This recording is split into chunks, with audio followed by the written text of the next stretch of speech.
Moving forward, the president says the U.S. will engage with different Syrian groups, though he notes some of the rebels have their own ties of terrorism.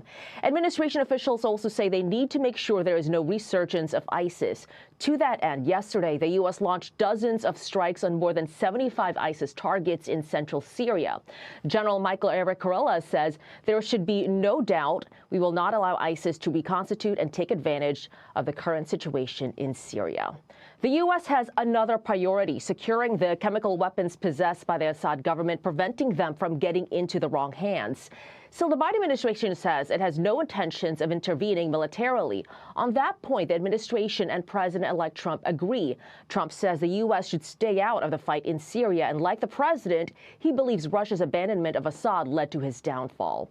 Trump says now is the time for Russia to negotiate a ceasefire deal with Ukraine. Carly. All right, Madeline Rivera live for us in Washington. Maddie, thank you so much. Let's bring in research fellow at the Foundation for Democracies, Defense of Democracies, rather, Hussein Abdul Hussein. Good morning to you. Thank you so much for joining us. So this rebel group that has taken over is a designated terrorist organization that had links to al-Qaeda. So how does this news out of the Middle East impact us here at home? Good morning, Carly. Well, we saw the president, the chief of this organization, coming on an interview and promising that he has changed and regretting what he's done in the past to an extent, saying that he was too young and immature. He almost said all the right things, but we can't really judge him by his words. We have to wait and judge him by his deeds. So far, I don't see any alarming signs for us here at home, but we never know what happens. We're still too early on, and things are still changing at a rapid pace at this point. So yesterday, the U.S. launched airstrikes against ISIS camps inside Syria, and the message being, don't even think about reconstituting and using this crisis and turmoil as an opportunity. When it comes to ISIS, where are we right now? Well, ISIS has been trying to reconstitute for a long time. The fact that we had targets and we had not taken them out for some time tells us that we've been monitoring them, that they have been trying to come back, and that we still have them on the radar, which is a good point. We have them. We're still focused on ISIS. I don't see them really coming back as they did in the summer of 2014, but they are certainly a threat. And with a new Islamist group taking over in Damascus, I think they might think that this is the good opportunity for them to come back and to start doing whatever they were doing 10 years ago. So you just heard President Biden say that the reason this has happened is because Iran and Russia has been weakened. Should the Biden administration take credit for the toppling of Assad in that way? I wouldn't say that they should.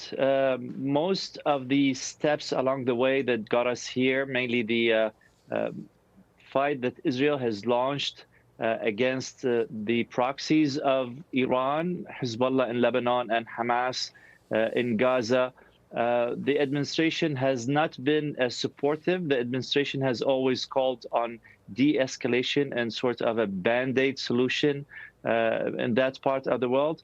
The Israelis thankfully didn't listen, and they went after Iran and its proxies, and this is the result. So I wouldn't say that the Biden administration should be taking for whatever is happening now. So Israel and Syria share a border. The New York Times is reporting that Israeli ground forces crossed into Syria for the first time since 1973. What is the significance of that, and what does this shakeup in Syria mean for Israel? Israeli posture tells us that the Israelis are not really optimistic, that they are nervous. The fact that they gave up on the deal that they had with the Syrian government suggests that they do not think that what we have now in Damascus is anything similar to the government that entered into the agreement of 1973, 1974. So the Israelis are taking precautions, and I think they're acting independently in preemptive self-defense. There are no signs that things are bad at the border yet, but it is always good to act preemptively than to wait for the terrorists to come after Israelis. Well, we know that Assad is in Moscow now after fleeing Syria. He's being given asylum there.